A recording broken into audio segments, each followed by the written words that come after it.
আসসালামু আলাইকুম ওয়া রাহমাতুল্লাহি ওয়া বারাকাতুহু নাহমাদুহু ওয়া নুসাল্লি আলা রাসূলিহিল কারীম আম্মা বাদ আউযু বিল্লাহি মিনাশ শাইতানির রাজীম বিসমিল্লাহির রহমানির রহিম ওয়া ইযা মারিতু ফাহুয়া ইয়াশফি সাদাকাল্লাহুল আযীম। প্রিয় বন্ধুরা, হোমিওর চ্যানেলের পক্ষ থেকে সকলকে জানাই আন্তরিক মোবারকবাদ, অভিনন্দন। আমি ডাক্তার ইসমাইল হোসেন রিয়াজ স্বাস্থ্য বিষয়ক পরামর্শ নিয়ে আসি আপনাদের পাশে। আমাদের এই চ্যানেলের মূল লক্ষ্য উদ্দেশ্য হচ্ছে স্বাস্থ্য বিষয়ক নানা ধরনের পরামর্শ প্রদান করা, রোগ সম্পর্কে রোগীকে সচেতন করা, কোন ধরনের রোগ হলে কী করণীয়, কী বর্জনীয়, সেগুলি নিয়ে আলোচনা করা। আমি একটা আয়াত আপনাদের সামনে পেশ করেছি। আল্লাহ রাব্বুল আলামিন বলেছেন ওয়াইদা মারিতু ফাহুয়া ইয়াশফি, যে আল্লাহ তাআলা বলেন সূরাতুশ শুআরা আয়াত নম্বর 83, আল্লাহ তাআলা সেখানে বলেন যে যখন তুমি অসুস্থ হও তখন তুমি কি করো? আমি রোগ দেই, আমি সুস্থ করি। আল্লাহ তাআলা বলতেছেন আমি রোগ দিই, আমি সুস্থ করি। তবে ডাক্তার কি? ডাক্তার ইজ কনসালটেন্ট, ডাক্তার হলো পরামর্শদাতা। তাই ডাক্তারের কাছে যাবো কেন? পরামর্শ নিত।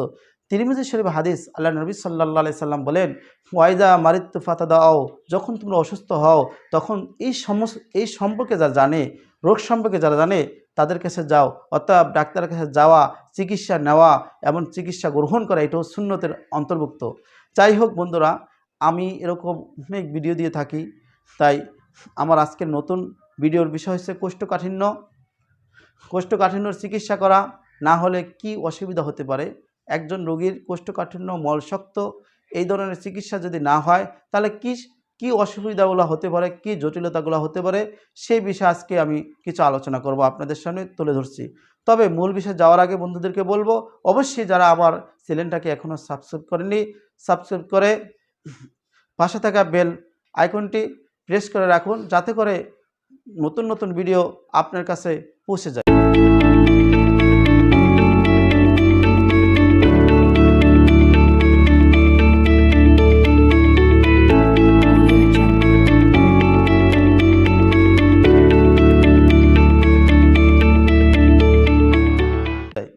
বন্ধুরা, কোষ্ঠকাঠিন্য চিকিৎসা করা না হলে কি কি অসুবিধা হতে পারে, তার ভিতরে অশ্ব বা পাইলস হওয়া মারাত্মক জিনিস।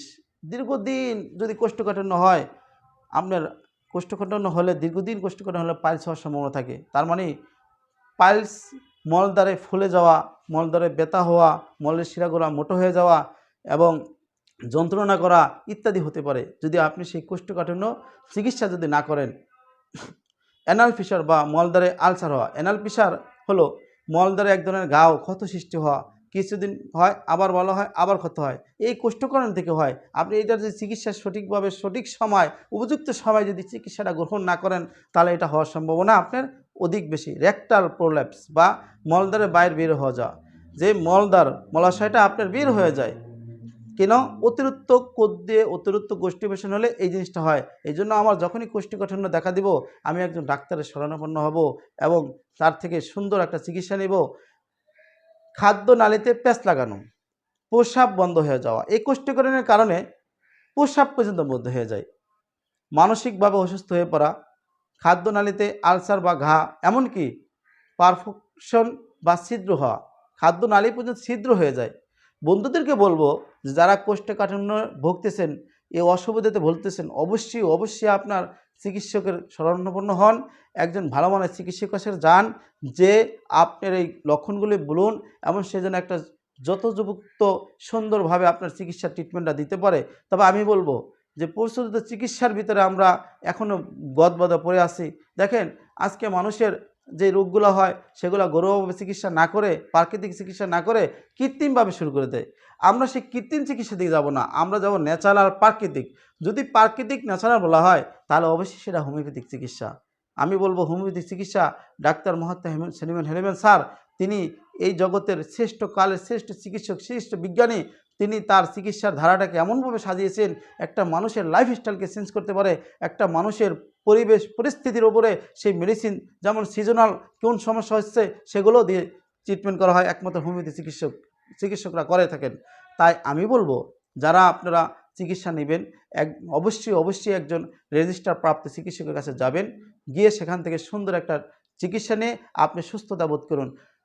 আজ আমার এই পর্যন্তই আলোচনা। পরবর্তী ভিডিও দেখার আমন্ত্রণ রইল। যদি কোনো প্রশ্ন থাকে কমেন্টের মাধ্যমে জানাবেন এবং বেশি বেশি শেয়ার করে আপনার বন্ধুদের জানার সুযোগ করে দিন।